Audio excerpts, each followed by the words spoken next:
To love is to take something as yourself. Now, it's impossible for there not to be a state of connectedness when we do this. It's impossible when you take something as yourself to not care about its needs, to not know them so as to meet them. But let's be honest. Most of us didn't grow up in this type of a situation. If we did, we're damn lucky and probably don't need to be watching this video. Probably should, just in case we have other people in our lives that should be watching this video, but alright, for the rest of us who basically did not grow up in this type of situation, nobody took us as part of themselves. So nobody could actually consider our best interest and meet our best interest and meet our needs.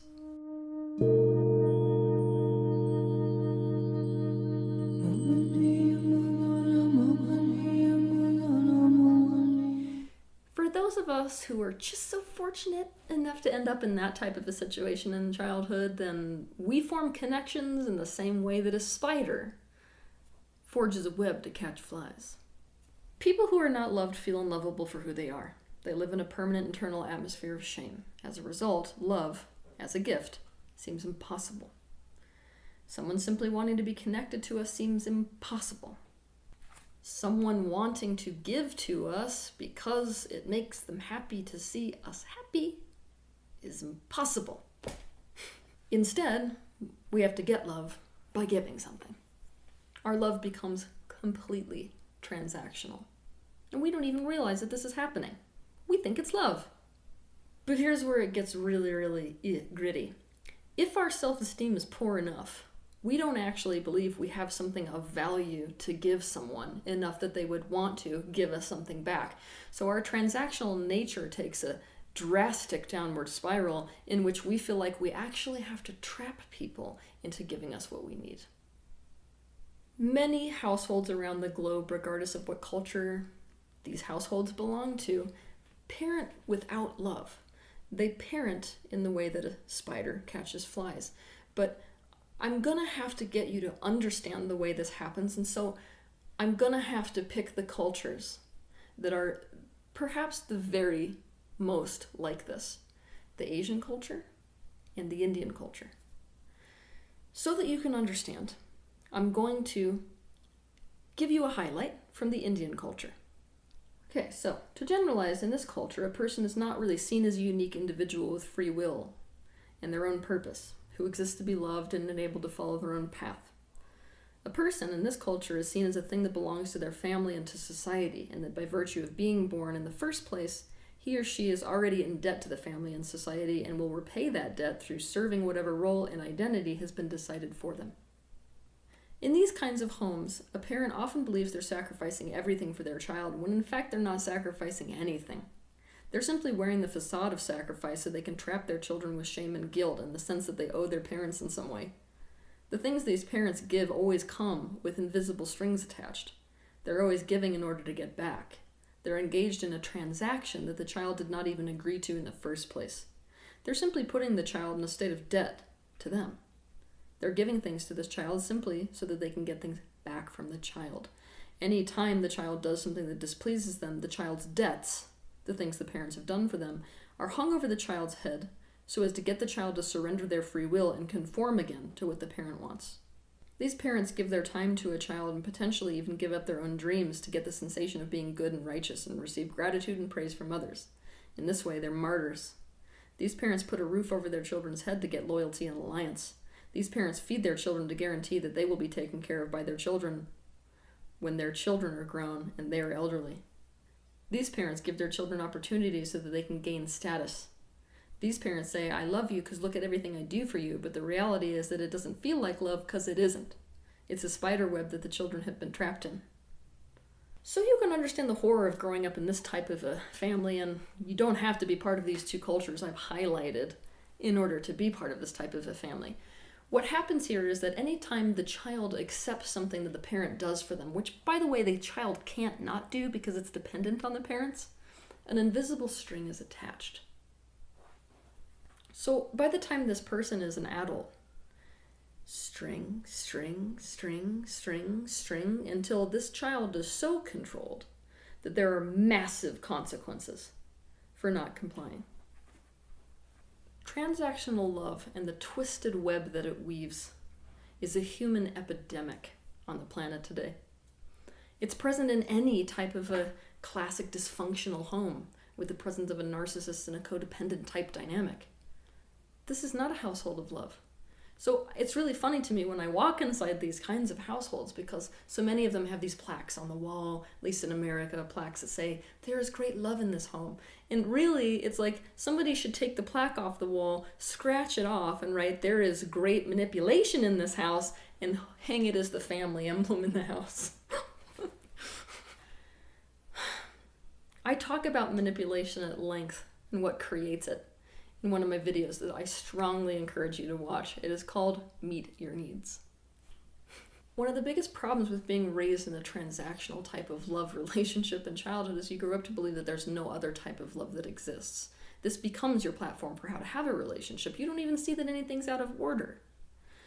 We basically approach every relationship in our life as if it's a business deal, but it's a lot more dysfunctional than a business deal because these strings that are attached are invisible instead of visible. If I do this, then they'll do this. Our whole life is tit for tat. Now, when we enter into a business type of relationship, we expect this. I will give you this, and you will give me that. But that's transparent. It's the transparent nature of these business relationships that we don't do in our private life that makes them so incredibly dangerous. We basically have all kinds of writing that's not even written down. It's not even about the fine print.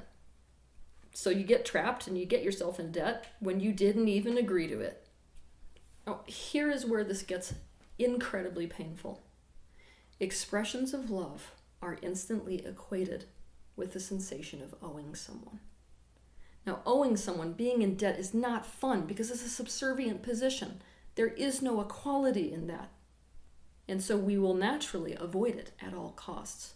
The name of the game, if we are in this type of transactional relationship dynamic with people, is you keep them in debt to you and not the other way around.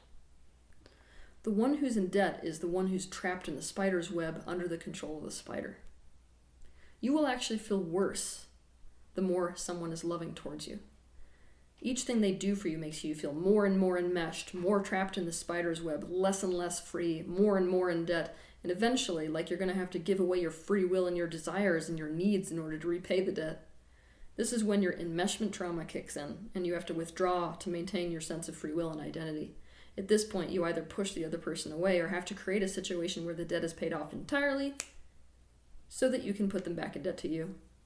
You are doing this because you learned in your childhood that love equals being trapped.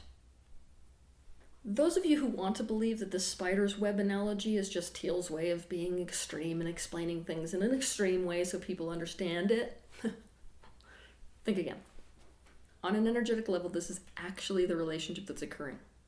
The spider either simply catches the fly because it flew into the web, which is the same thing as a child just being innocently born into a family, or because it finds a way to lure the fly in, the same way that a person offers something to someone else. But in either scenario, there are strings attached. Either way, the fly gets stuck to the webbing. The person is trapped in the same way the fly is trapped. Then the spider feeds off the fly. This is the phase where the person gets his or her needs met through the forced transaction. They are taking what they believe they deserve, but that the person didn't agree to giving as an exchange in the first place. For example, a mother has a child and decides that she needs that child to be a professional athlete so she can have status and significance through that child. The transaction is that she will give her hours to drive the child to classes and spend money so that the child can become that thing. The child never agreed to this transaction, but anytime the child expresses his or her own free will, the mother will remind the child he or she is trapped in debt. I gave all this money and time to you so you could be this thing. You're so selfish. The guilt makes the child continue to become a professional athlete. The mother feeds on this status and significance through the child. She is literally eating her child that was trapped in her web by virtue of being born to her and having any needs at all. I'm also going to explain, if we're into this transaction relationship type of dynamic when it comes to love, I'm going to explain another common pattern. If our self-esteem is so incredibly low that we don't believe that we can actually offer anything that is of enough value to get a genuine transaction going, as dysfunctional as that is, Then we go a step further. We realize that one of the most perfect ways to put somebody in debt to us is to rescue them. So we become a perpetual rescuer. We can't be loved for who we are, so we got to do something to rescue them. Now, here's the problem. When a person gets rescued, if we rescue them, they naturally start to get better, right? There's a point at which they start to rehabilitate, they start to get on their feet again. Now, when we're in this type of a position, we stand to risk the loss of them. And so what do we have to do? We have to put them in debt again. Otherwise, they're going to leave us, right? We don't have anything valuable enough to offer them so that they stay. So what we do is we create a scenario that makes them need rescue again. And by coming in and rescuing, we put them in debt again to us. So we're actually creating a situation where they owe us over and over and over and over again. That's another type of dysfunctional transactional relationship. You will see this pattern chronically in alcoholic homes or homes where a codependent has married somebody who's mentally ill. You've got a person who has a dysfunction already, and it's a genuine dysfunction. So when that person starts to improve, it creates terror in the other one. And so they actually create scenarios that cause a flare-up of either the addiction or the mental illness so as to collapse the person. And it's one of the reasons why recovering is so incredibly hard for a person who's trapped in that type of a dynamic. If somebody tried to collapse somebody who didn't have a dysfunction already, it wouldn't work. The person would immediately feel the pattern at play and would leave the relationship. But the person with a dysfunction can't because they have a real genuine problem. This kind of desperate dependency is the closest that a person raised in a transactional way can feel to the guarantee that they will never be abandoned. They believe that being left by a person without a dysfunction is inevitable because they don't have enough to offer someone who does not desperately need them for the transaction of meeting their needs because they've already learned they cannot be loved for who they are. If you were raised in this type of home, what you aren't aware of that I'm hoping to make you aware of today is that the name of the game in your relationship is get people in debt to me. We have to have transactional relationships, right? But the major thing that's destroying your relationships and also your own capacity to feel good because you're going to feel resentment 24 hours a day is that you put them in contracts they never agreed to, and this is what you're not seeing. These are subconscious, undisclosed agreements and contracts that you have with these people. One of the reasons you didn't directly express these subconscious contracts you have with people, the strings attached, is that you're not consciously aware of them. Also, somewhere deep inside of you, the part of you that is aware of them knows that if you expressed these contracts or expectations directly, that no one would agree to them. So your needs would never get met. So you're just going to have to get it without their knowledge or without their consent. I'm going to give you some examples. You figure out quickly how to meet their needs so that you can guarantee that you will be indispensable for them. This is called hooking someone. You give up something in your life with the expectation that they give up the same thing for you. You show them physical affection with the expectation that they're going to give it back to you. You give them freedom and space so you can get that from them. You pay for dinner so that you can avoid being in debt to them, and instead you can put them in the position of debt to you. You help them out in a time of need by doing something for them so that you can guarantee their alliance and loyalty. You do things for them so that you can get appreciation. You give them a gift with the expectation that they will never say something bad about you. You are always counting score. So using this previous scenario, let's say that you give somebody a gift so that you can guarantee that they will never say something bad about you. You're basically buying loyalty. They didn't know that's what it meant when they took the gift. They weren't saying, oh, and this means I'm always going to lie to you and I'm never going to say anything bad about you. They never agreed to that. So obviously, because that wasn't a transaction that they agreed to, maybe they talk crap behind your back. And now you're like, how dare they after what I did? There's the expectation. You feel betrayed because betrayal is about a breaking of a presumptive contract. However, it's presumed on your part and never agreed to on their part. So doing this with people sets up a recipe for lifelong resentment. Basically, what I want you to understand is you're doing the same thing to them that your parents did to you when you were a child. The roles have reversed. You're the parent now, trapping the kid in a situation where they're frozen under the weight of now being in debt when they didn't even realize that was the situation they were getting into by accepting something. Now here is probably the worst part about this transactional relationship dynamic.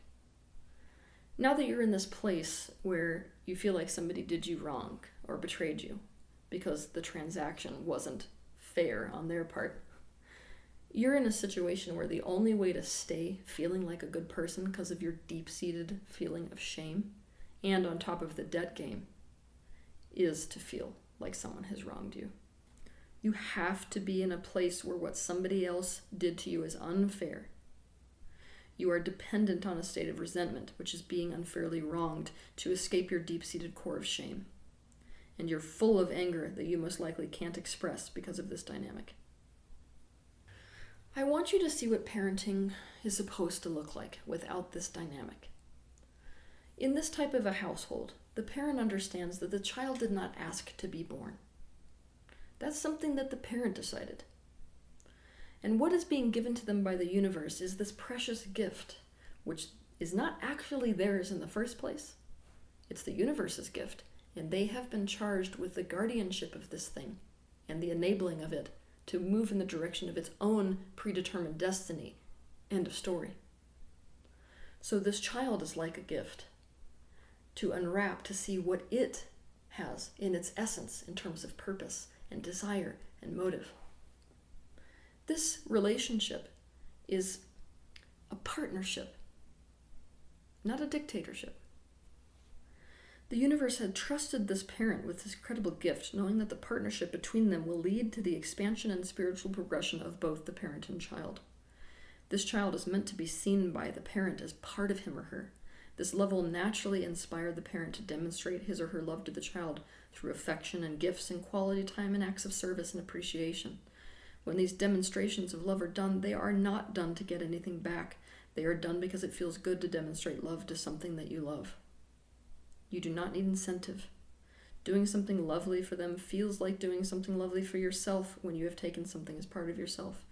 And all beings, including children, naturally demonstrate love back when they feel reciprocal love, which a child always will.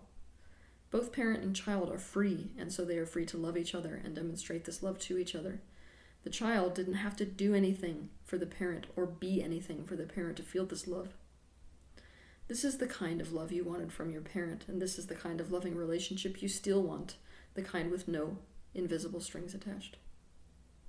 Having a relationship with no invisible strings attached to you is very dependent upon becoming aware of those subconscious assumptions and expectations that you hold. For this reason, I ask you to watch my video that is titled Priceless Relationship Advice, Expectations and Assumptions. The next thing you have to do is to become aware of these contracts that you are forging on a subconscious level with people before you actually expect them to sign it. When do you really want to be giving something with no idea of what you will get in return? Notice the betrayal and unfairness you feel in all of your relationships, especially when it arises. Betrayal, again, is the breaking of a presumptive contract. The question is, which contract? I want you to remember that in a business transaction, the reason it often takes so long to settle on an agreement is because the companies go back and forth until they agree upon that contract. I cannot tell you how fast a company would be brought to lawsuit if what they did is sneak in some kind of a agreement that the other party didn't agree to. So we can't expect our relationships to go any better than that on an emotional level if this is what we're doing. Now, I'm just going to tell you, conscious contracts in a relationship, something where it's like, I'll give you this and you give me this, it's still painful, but it's 10 times better. Like, if you're conscious that it's a transaction, then both parties are agreeing to it.